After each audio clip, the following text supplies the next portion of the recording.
Albena Deutscheva. I'm associate professor at the University of Architecture, Civil Engineering and Geodesy in Sofia.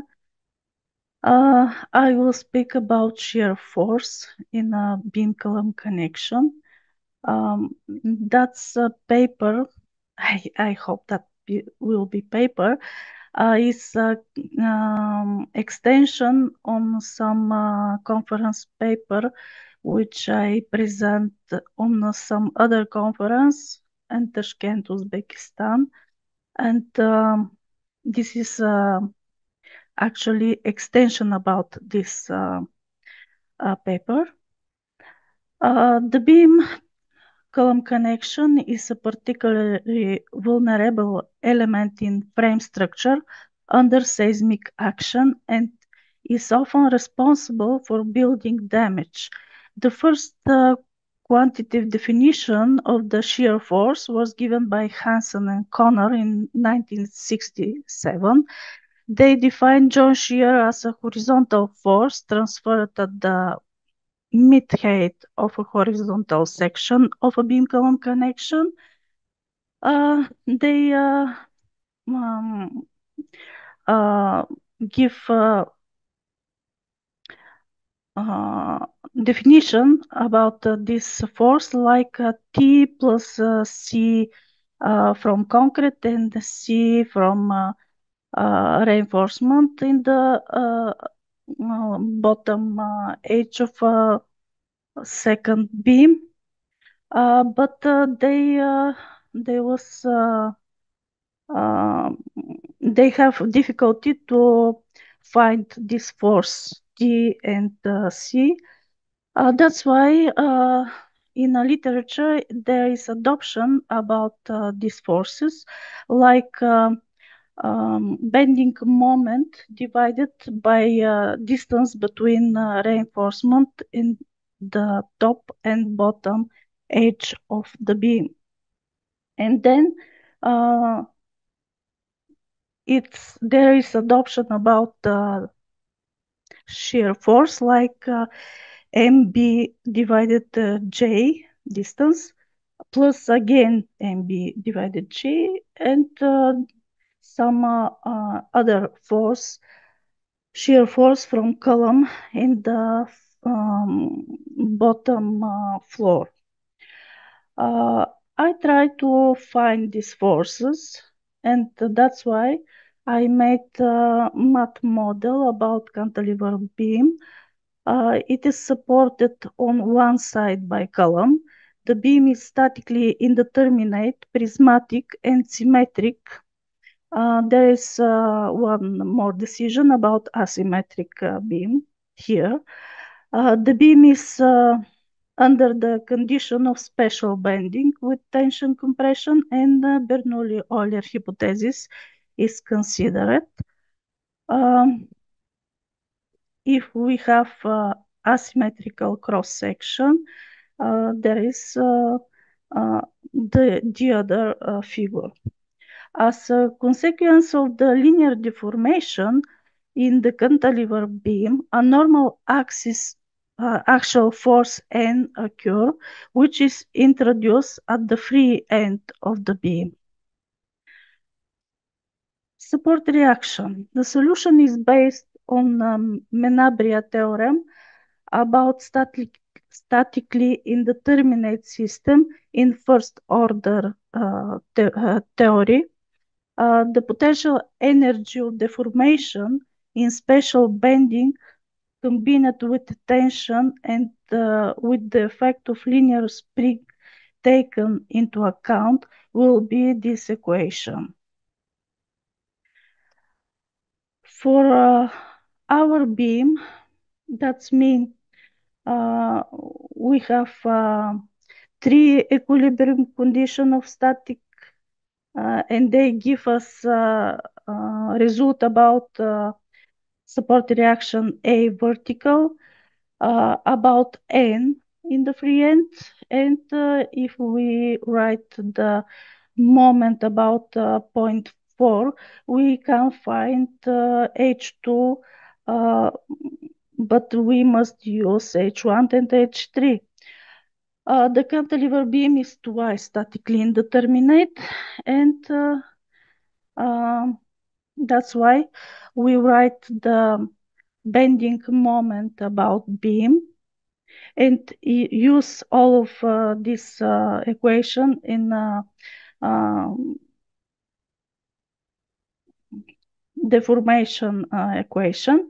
The solution was performed in the symbolic environment of the MATLAB 2017 program, and the solution give us formulas for the horizontal support reaction given below, H1, H2, and H3.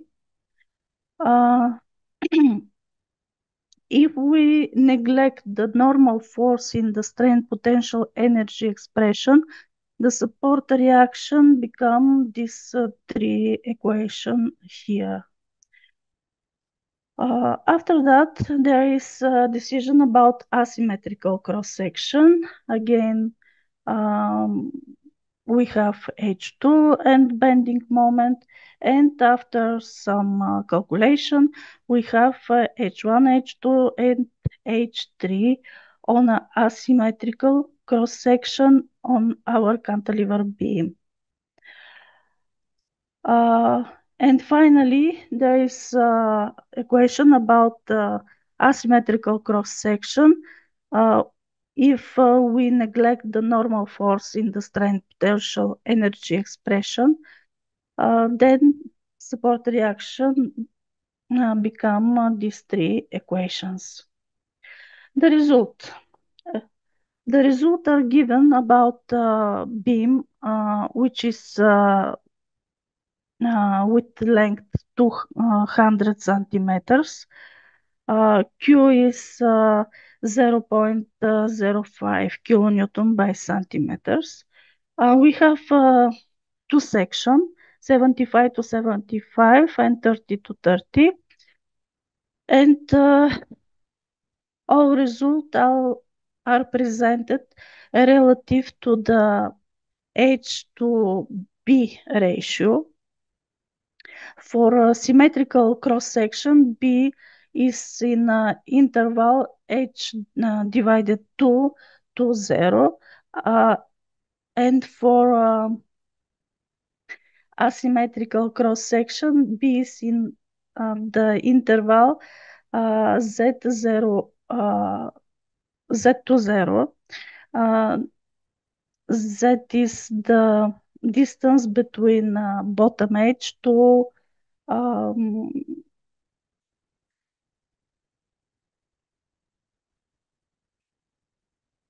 I forgot this center of section. And we have a diagram which show us changing the parameter of the tree support reaction with crack growth and symmetrical cross section. We have normal concrete. Actually, in all graphics, we will see that tree support reaction increase as the cross section of the beam decrease. H2 is bigger than H3. That with the green is H2, with red is H3.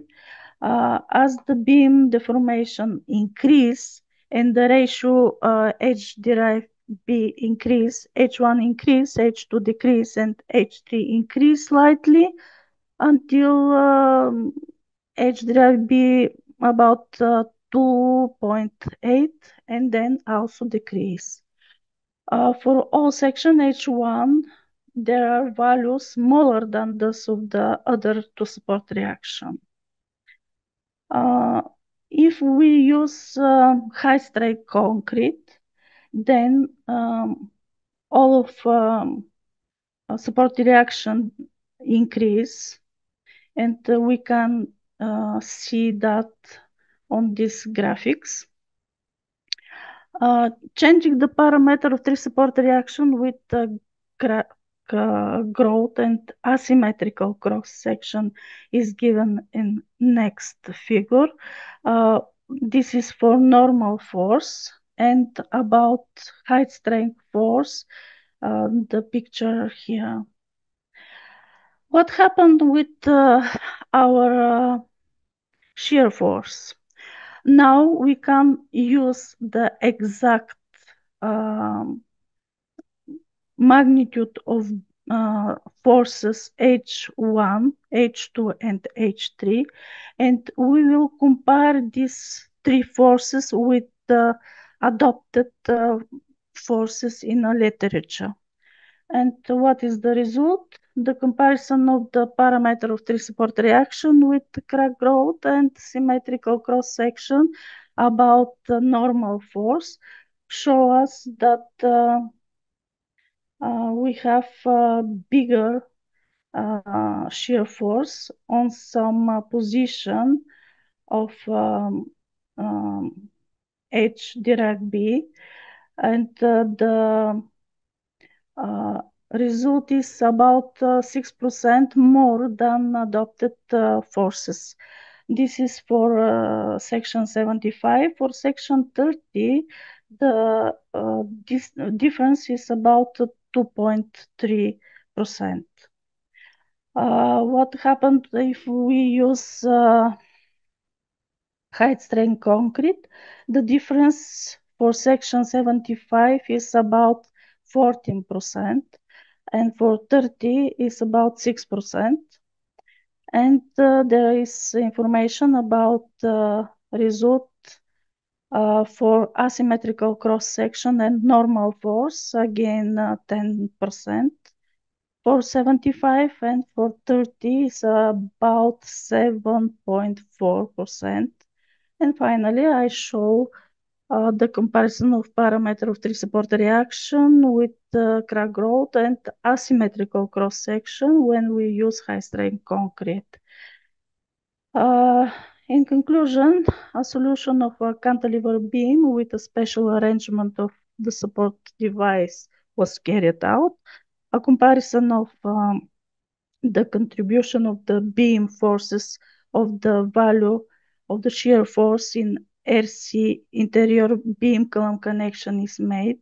A new model is proposed for determination the contribution of the beam force to the value of the shear force in RC interior beam column connection. The derived expression for the horizontal support reaction give result which clearly show the distribution of the force along the height of the beam into corresponding support. The obtained result may be interesting both for researchers and for engineers from practice. Research from this paper can help in the interpretation of results obtained from construction analysis. Thank you for your attention. Thank you, Albena, for your presentation.